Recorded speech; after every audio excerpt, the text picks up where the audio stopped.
Good evening. I am Seungbin Kwon from the QISCA Journal Club team, and I am responsible for today's Journal Club. Let me introduce you our Journal Club presenter, Sungbin Lee. Sungbin Lee is a senior in the Department of Physics and Astronomy at Seoul National University. He is the founder and president of QISCA, and he has interest in quantum circuit simulations using tensor networks. Today, he will present us about the complexity of NISQ. The paper he used is The Complexity of NISQ by Chen, Setan, and others. Then let's welcome Sungbin Lee to the stage. Uh, okay, hello everyone. Can you see my screen? Yes, we can hear you and see your screen very well.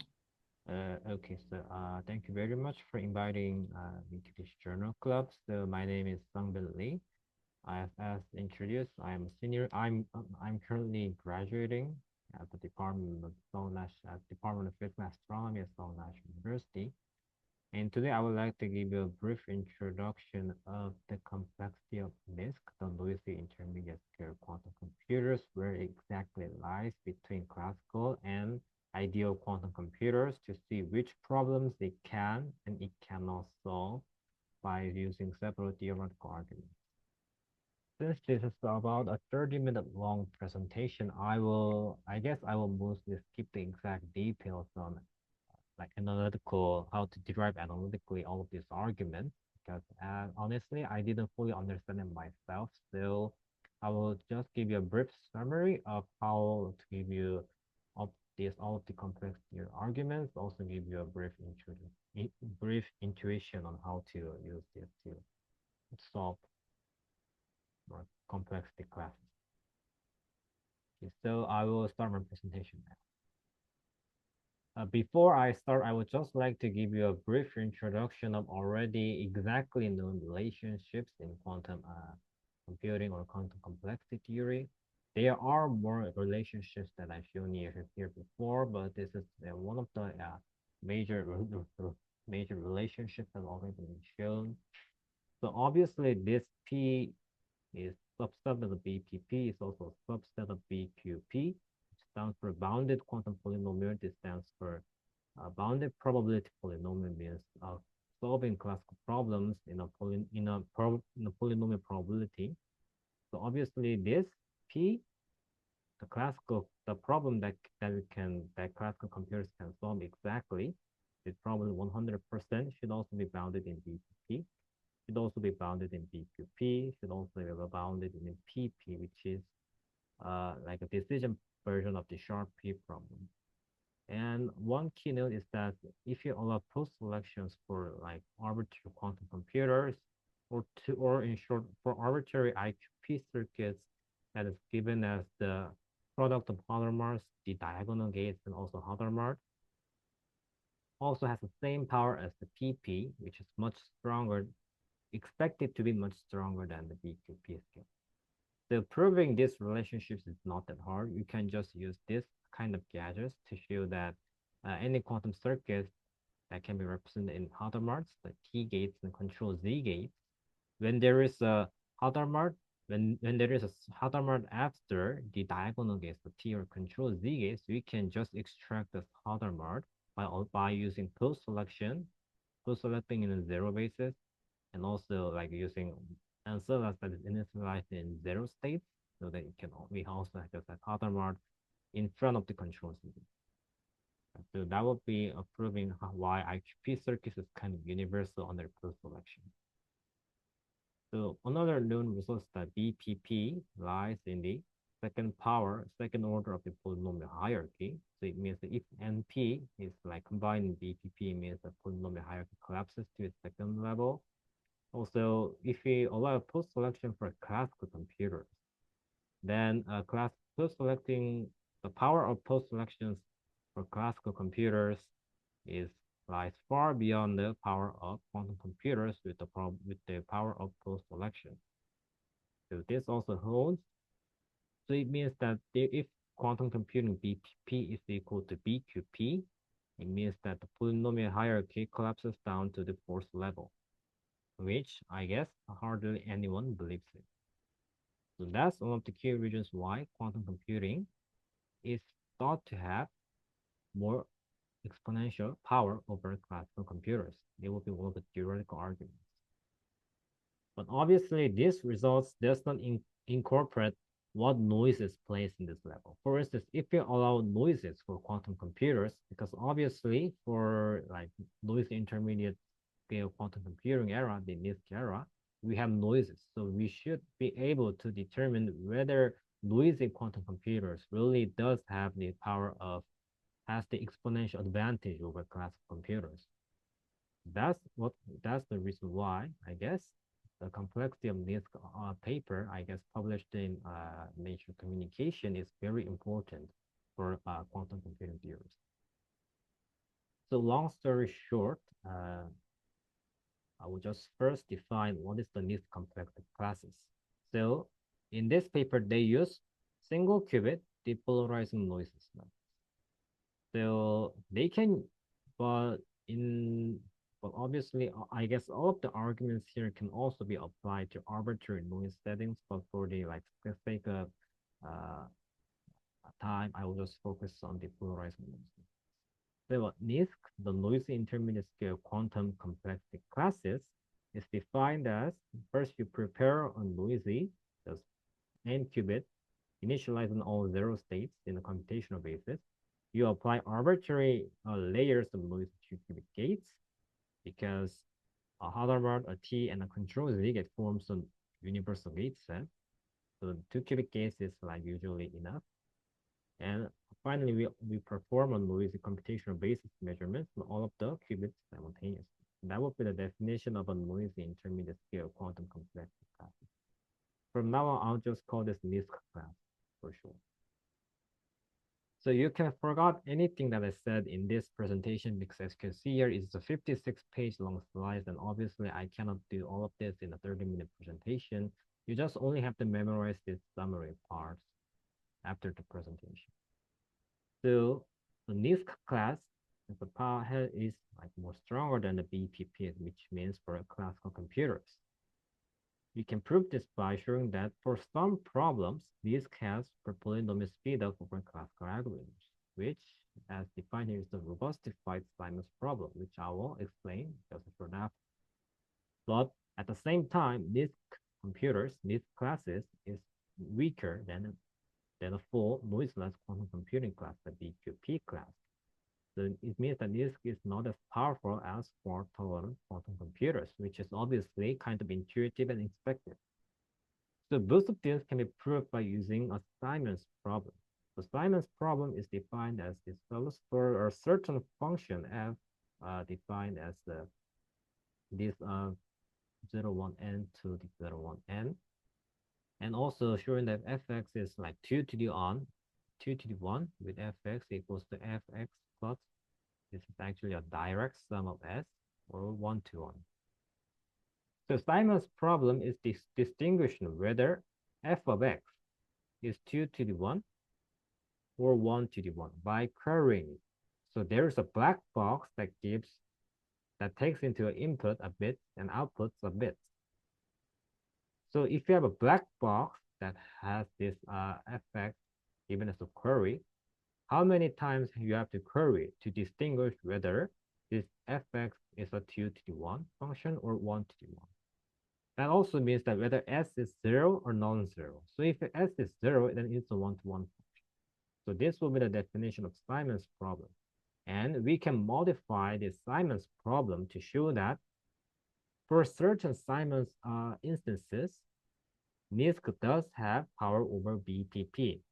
But at the same time, if you modify it in a different way, then BQP can solve Simon's problem more faster than NISQ computers. So a little bit more detailed explanation will be as follows. So there is a classical oracle over 1 such that these computers with access to this same O1 classical oracle is more powerful than BPP with access to this O1 oracle. So if you modify the original Simon's problem with this robustified f tilde, defined as some kind of this function such that n prime is much larger than the original number of qubits n, and you define, so this A of x will be the code space of the CSS code. So it means that For all of the bits inside this code space, that gives you the same value as the original x, regardless of what z are, as long as z is inside that code space. So since we define CSS error correcting code, it is much more robust against noise, because even when the bits, there are some noises in bits such that the bits z is not exactly x, the f tilde of z will still give you f of x. So it means that it is robust to noise, so that since it is robust to noise, even if it has noisy quantum computers, it still achieves a super polynomial speed of over the original classical computers, as the original Simon's problems intend to do so. So that would be one way of proving that these computers with access to some classical oracle is more powerful than classical computers that has access to the same oracle. But at the same time, we can also modify a different lifted version of f tilde, which gives exponentially little information to any noisy access. So it means that no matter how many access you have with these classical oracles using noisy quantum computers, you can only get exponentially little information. So as time, there will be exponential difference between noisy computers and fault-tolerant quantum computers. So that's also a way of modifying this f of tilde.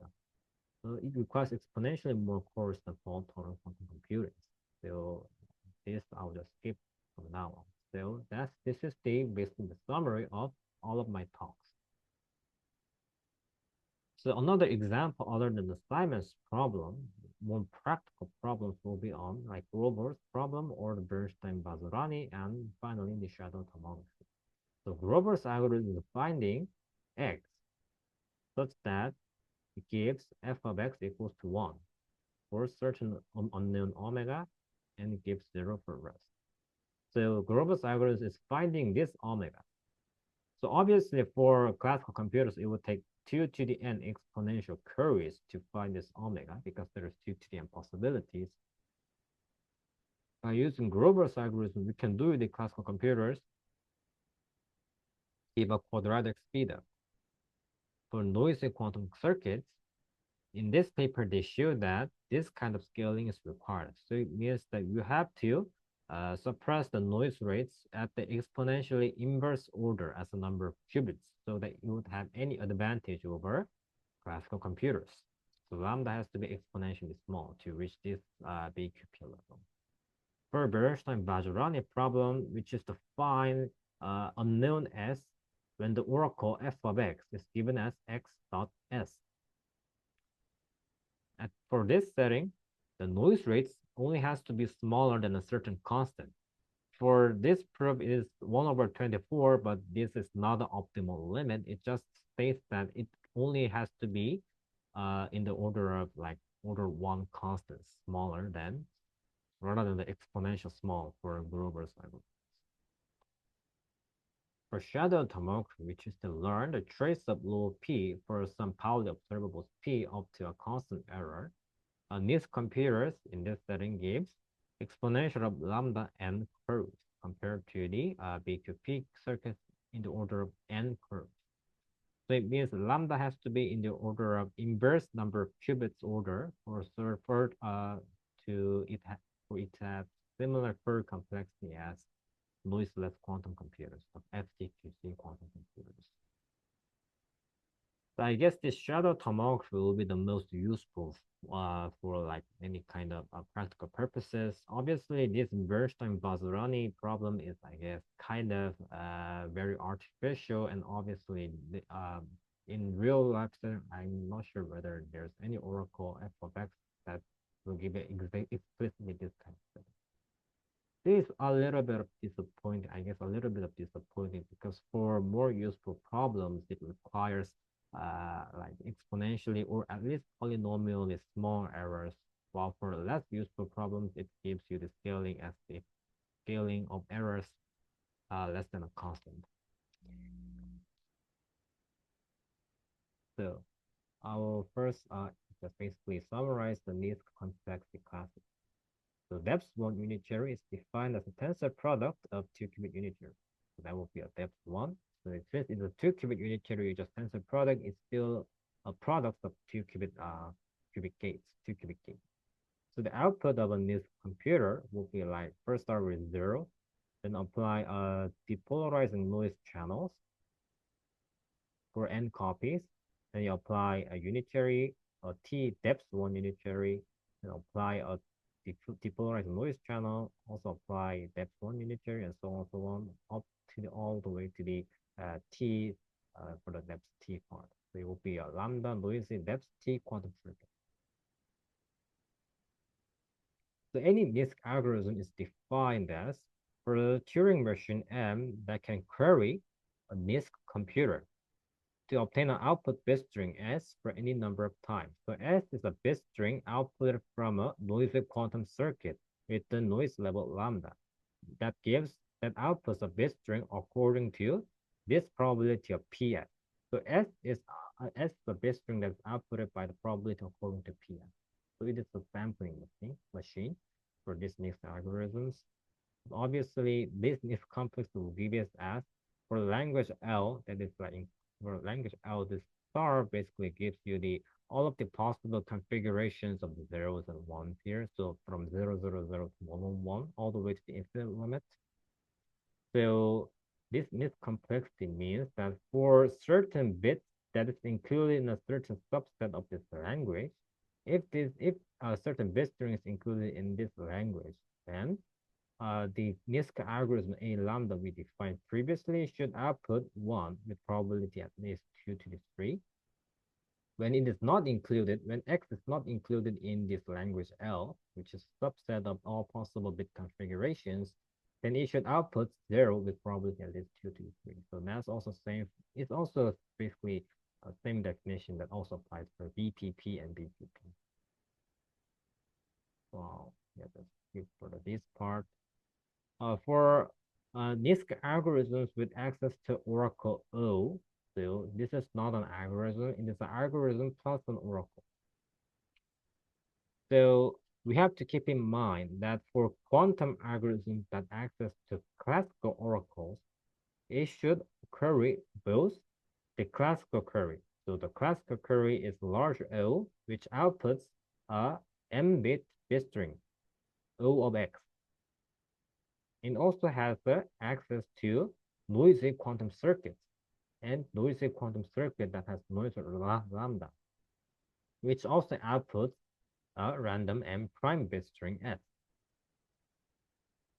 So this algorithm with access to classical oracle large O gets two bit strings, one from classical oracle and one from noisy quantum circuits with noise rate lambda.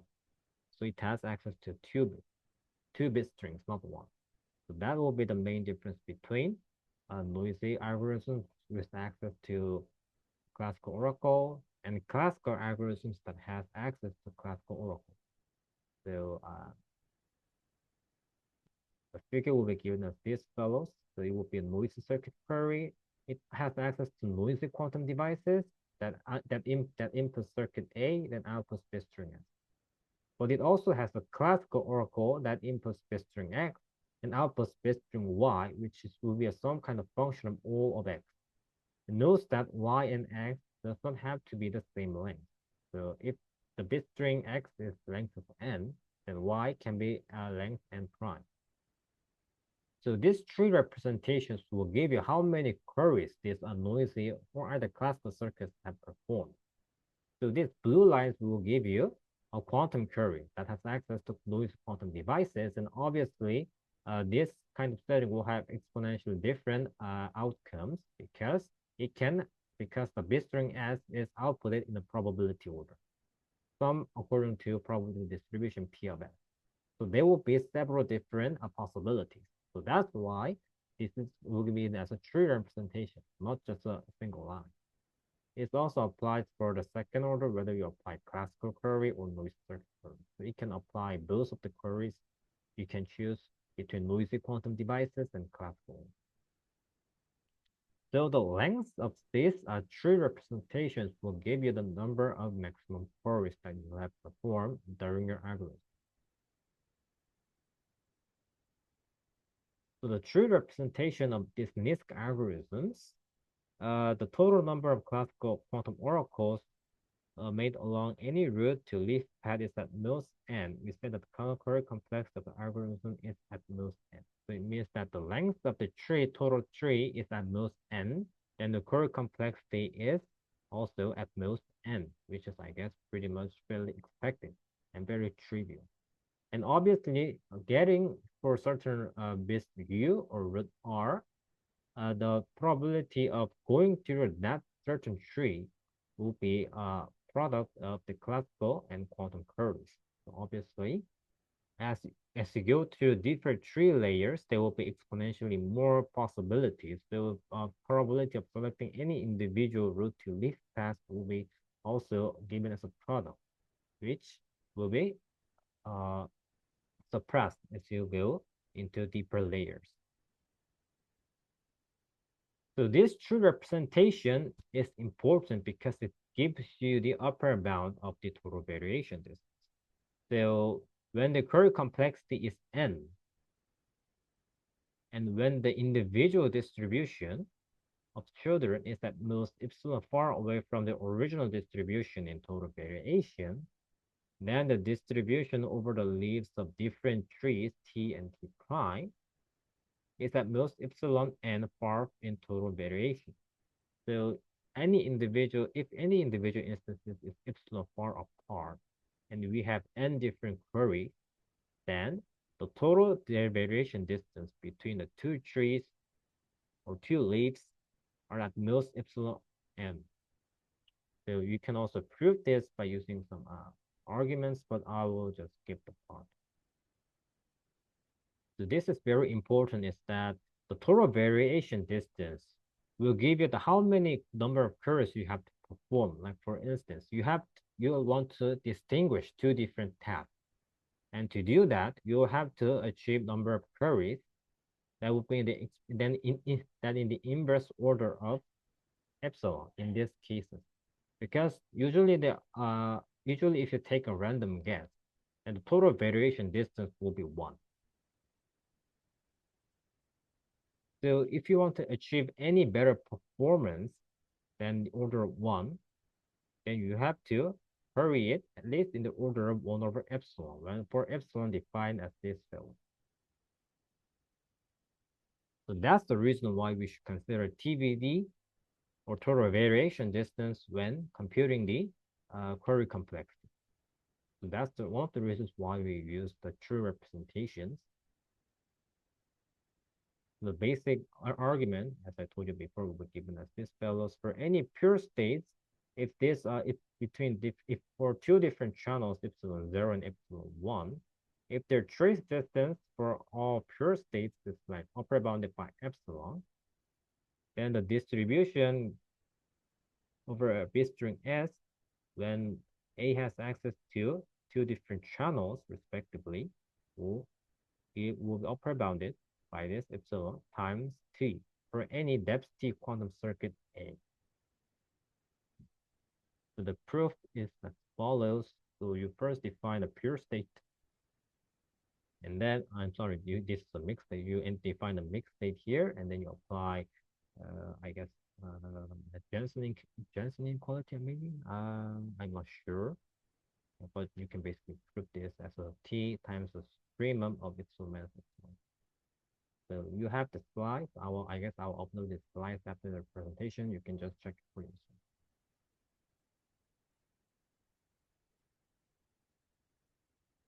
So I'll just revisit the summary. As I told you before, the main arguments will be estimating the total variation distance to get the number of queries required to distinguish two different worlds. That will be the main argument from now on. As I told you before, we have to modify this Simon's problem in two ways. First, we have to robustify this Simon's function f such that it is robust against the noise. And then we have to lift the f to f tilde, which will give exponential later information to any noisy action. So to achieve this, we will first focus on robustified f tilde. So this robustified Simon's problem can be done if we engineer the function, the original function, classical function fs, to this f tilde of x for 0 of x, which is defined as follows.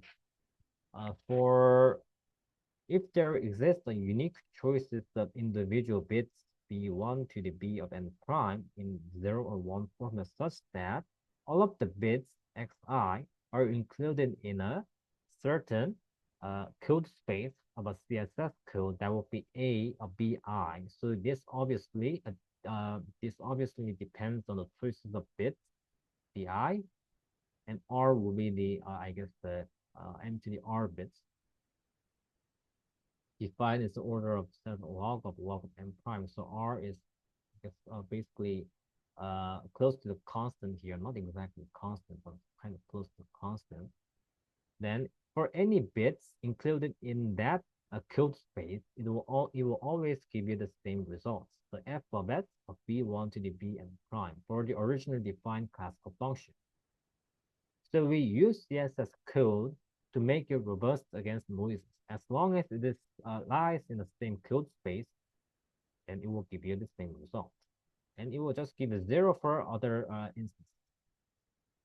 This is how we modify the function to make it more robust against noise. So I will give you a more precise definition of this CSS code AB and also on later, I guess in the following 3 or 4 slides, I guess. So that would be the definition of any individual fs tilde of 0 x here. So the full function fs of tilde x is basically just repeating it m to the r times for every 0, 1, 1, 1, all the way to the m prime. So it will be a very huge function of 0, 1 times of m to the power of r times the m prime. So this query will basically give you, if you input the x and y bits into this query, which is given as u of fs of tilde, it will output x and a product of y with a direct sum in the f of s of tilde of x. So this will be the query that is also same as the original Simon's problem, except that the function is function f of x is replaced with f of s of tilde of x, which is defined as basically exponentially many copies of the robustified Simon's function. So this theorem C.7 says that it requires any classical algorithm with access to this query, it should at least have order of polynomial and queries to determine whether this f of s, whether the original f of s is 2 to the 1 or 1 to the 1. In other words, whether s including the f of s is 0 or non-zero. Since it requires polynomial queries, unlike polynomial queries for like quantum circuits, means that there is an oracle separation between classical computers and noisy quantum computers. So I will give you a definition of a CSS code. So CSS code is actually a classical error correction code, not quantum. It can also be used in quantum, but first it starts with classical. So we first define A0 and A1 to be disjoint, meaning that they have no overlaps. Defined as follows. So you first define the C, the self-zero code C of orthogonal, maybe C of orthogonal. For bits, any bits included in C of orthogonal, for all of the bits, all of the m bit string length, it has what's the word? The power. I'm sorry, the norm smaller than d. That will be the definition of A0. And for A1, it will be basically any bits times 1, the direct sum of 1. So if you direct sum 0 with 0, it will give you 0. 0 plus 1, direct sum of 1 will give you 1. And 1 direct sum of 1 will give you 0. So obviously, it is very intuitive they're going to. So this will be the first start of A0 and A1. So as you repeat it, concatenate codes. So you concatenate R times. The concatenation of A0 and A1 will be defined as you repeat, you define it recursively. So for any bits included in C of orthogonal, and for any bit x0 that's included in the arbitrary m bit string, the v of I, the du b of I that is included in this A0 defined recursively with the original bits included in the original CSS code time for the bits included in the CSS dual space code. That would be the definition of A0 bar, such that any zero indices of I will give you zero. In A1 bar, you just define it adjointly, like with no overlaps, such that AXX1 of I is equal to zero. So this is actually a very, I guess, a very complicated definition. I didn't fully understand how they came up with this either. But just long story short, we define a CSS code, the R concatenated CSS code recursively such that two neighboring codes is disjoint, so has no overlap. So you just prove their disjointness by using encoding maps for recursive CSS code. We can basically modify the super polynomial separation between disk and BQP. So you first start with the Hamilton, the Hilbert space H, which is a product of H main of one, main of two, and ancilla one, ancilla two, where basically they're all defined as these fellows. So you apply the CSS code in H main of one using ancillas of H ancilla of two such that the original low is R and D over two deviated from low zero, which is given as a circuit as a like initialized circuit times the Hadamard times this, including bit weight V of n, and also applying ancillas to prepare a state sigma. Sorry, low. I'm sorry, sigma using the ancillas on H ancilla 2, so that it is also R and D over 2 deviated from D is equal to 0. So I will give you a definition of R and D over 2 deviated later on. It's just that there are some deviation, they're just a little bit deviated from low 0 and sigma 0 respectively. So we first initialize the state as follows. Then after we apply U of oracle that's given as U of the Fs of tilde. And even after applying oracles, we can basically prove that the original states, that is R and D over 2 deviated from the target space below 1 is still holds. So meaning that it is still R and D over 2 deviated after applying ancilla. So basically we can use the same decoding in the CSS code because the distance is still the same to reconstruct the bit such that it will give the same result. So this is why BQP has power over NISQ in this kind of settings. We can use error correcting codes to get the same results basically for NISQ computers, but not the same for classical. If you modify the Simon's function, they're looking way. So this is how they exactly define. So the definition of RK deviated is like deviated from low pi in case the minimum integer such that it exists RK sparse state of qubits A such that this kind of holds. I guess this kind of explanation is also very non-intuitive. I didn't fully understand how they came up with this either. Just so I just only encourage you maybe read the paper yourself based on the intuition that I gave in this presentation.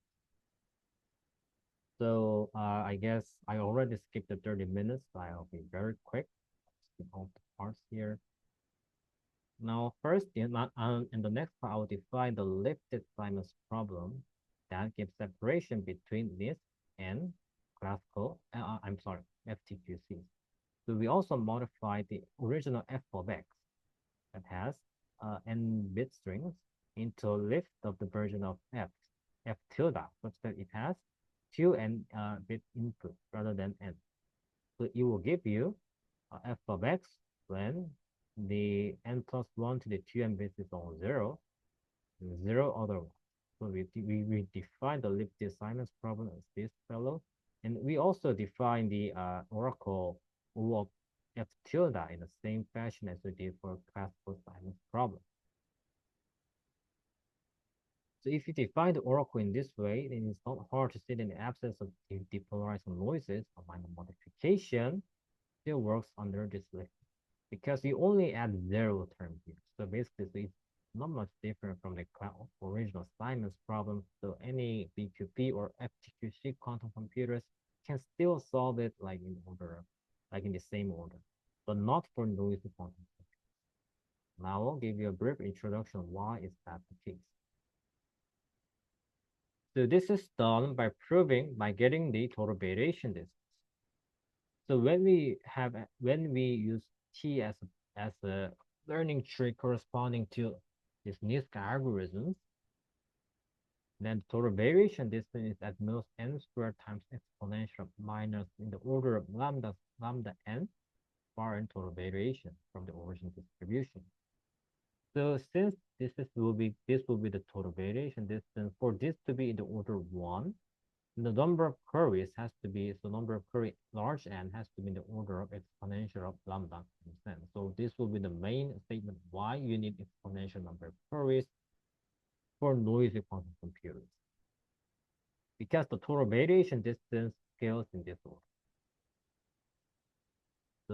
So proving this total variation distance, I will basically skip on the lemmas here. So just basically this lemma will give you that the maximum trace distance is upper bounded by the supremum that will give you probability of A tilde included in the sub in omega in the large omega that is some subset of the full Hilbert. So they can prove that this P of F tilde and P of identity is upper bounded by n times exponential of minus order of lambda n by using this kind of argument. So I will skip the details now because I don't have much time.